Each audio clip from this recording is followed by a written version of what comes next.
front foot elevated split squat, rear foot elevated split squat. Both are excellent exercises that can really increase your lower body strength and potentially mobility. But why would you do one or the other? Are we simply just programming these exercises for muscle confusion and variety's sake? No.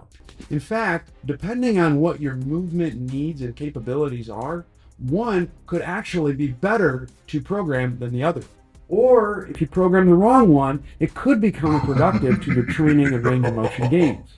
In this video, we're going to outline the biomechanical differences between a front foot and rear foot elevated split squat, why you would program one or the other, and most importantly, so you can get the most out of these awesome exercises. The key difference between these two variations is dependent on the degree of forward knee movement that is allowed. According to these two studies, the more the knee is allowed to travel forward, the greater the loading is into the front knee. Now that's not necessarily a bad thing. All of your joints are supposed to tolerate load. But what that basically tells us is that if I choose exercise variations that encourage me to push the knee more forward, I can increase loading into that specific leg. And in the case of a split squat, that will bias more the front leg and less the back leg.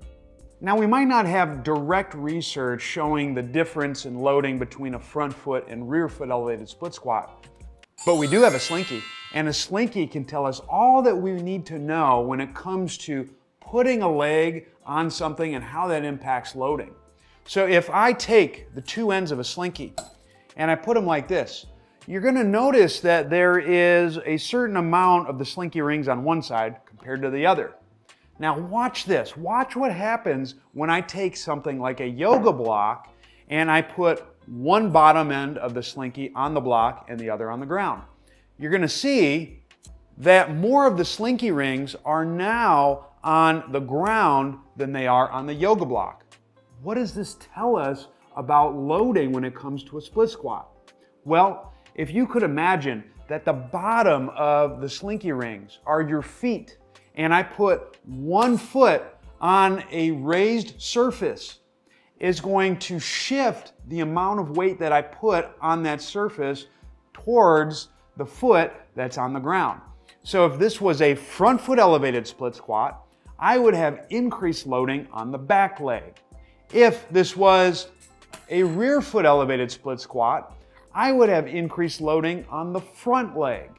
And then if I had just a good old-fashioned split squat, the loading would be fairly similar between the front and the back leg. With that in mind, how's that going to influence the split squat biomechanics? If I'm performing a split squat with the left leg forward, the sacrum is going to start facing away. As I go to the bottom, the pelvis turns more towards the midline and the sacrum faces forward. This rotation, depending on the degree of depth, is going to influence what rotations are occurring in the pelvis and femurs. At higher depths of hip flexion, I'm going to be promoting more hip external rotation with the split squat. And then when I get to the bottom, approaching 90 degrees of hip flexion, there's going to be a greater internal rotational bias that's occurring. Internal rotation is associated with more force production, and that's going to be magnified as I'm putting more force into the ground as I'm propelling out of the bottom. Conversely, external rotation is often associated more with force absorption-based activities and is necessary to gain range of motion throughout the body. With that in mind, we can now see how the biomechanics change between a front foot and rear foot elevated split squat. Because I'm loading less into the front leg with a front foot elevated split squat, I can increase the external rotation demands. And conversely, because I'm loading more into the front leg with a rear foot elevated split squat, that can increase the internal rotation demands. So if I need to improve either of those rotations, I can choose one or the other. More external rotation needs, think more front foot elevated split squat. More internal rotation needs, think more rear foot elevated split squat. But neither of those points may matter if you can't execute the exercise correctly or coach it well. So let's go into how to do that next. Now the keys when you're coaching the front foot elevated split squat is I'm going to have Chris put one foot on the block, the other one's going to be about your foot length and a half apart, just like so. You want soft knees at the start. You want to bring yourself back a little bit so you're in a slightly more neutral shin angle. And that's going to help minimize the loading into the front leg, which is why we're doing this in the first place. Okay? Now, because of that, I don't want the depth to be really low because we're trying to minimize the load through the front leg. So you're going to intentionally keep the depth a little higher on this one. Eyes are going to look out into the horizon. That's the first cue that I want. And then from here, to make sure we get ab, lower rib cage position, I'm going to have Chris stick the arms out in front. It's going to be a silent in through the nose. Exhale, he's going to reach the arms forward. Body's going to shift a little bit backwards, just like that. Now, keeping this position, I'm going to have Chris inhale through the nose. Imagine he's dropping down in a phone booth, just like that. Exhale, come back up, rinse and repeat.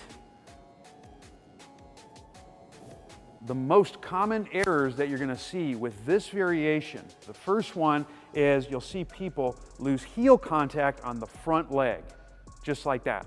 So the simple cue is like, well, Chris, keep your heel down. But a lot of times people might not be able to do that.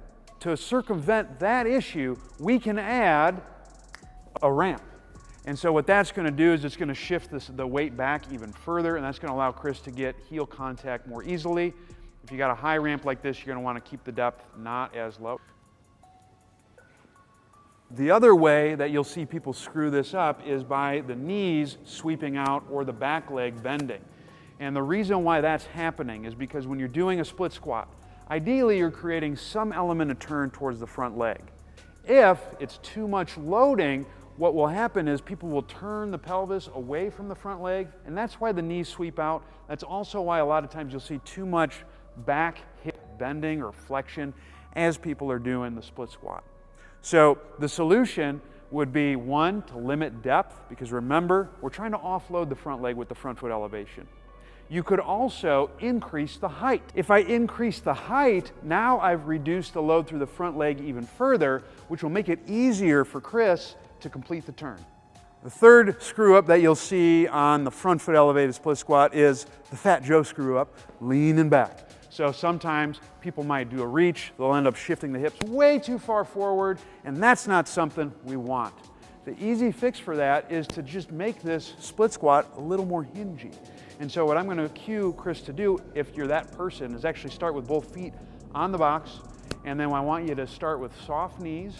You're going to do the same reach, looking out into the horizon, but this time, instead of thinking about shifting your body back more vertically, I want you to imagine that you're opening a door with your rear as you do that reach, just like that. So I'll make it a slight hinge.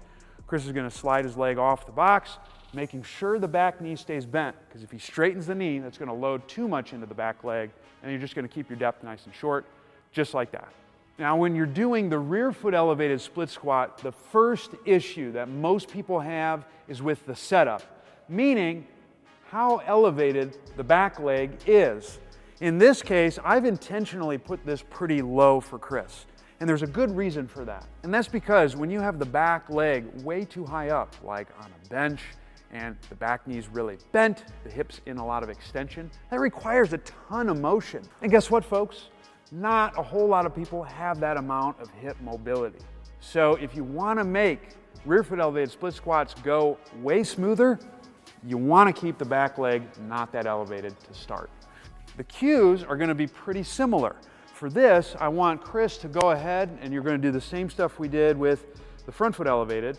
Arms are going to be forward, eyes are looking out to the horizon, exhale and reach. Now with this, I'm okay if Chris pitches his trunk a little bit more forward. That's going to minimize the IR demands of the exercise, or it's at least going to make it easier for him. Exhale, reaches forward, looking out into the horizon. Inhale, take a knee in a phone booth.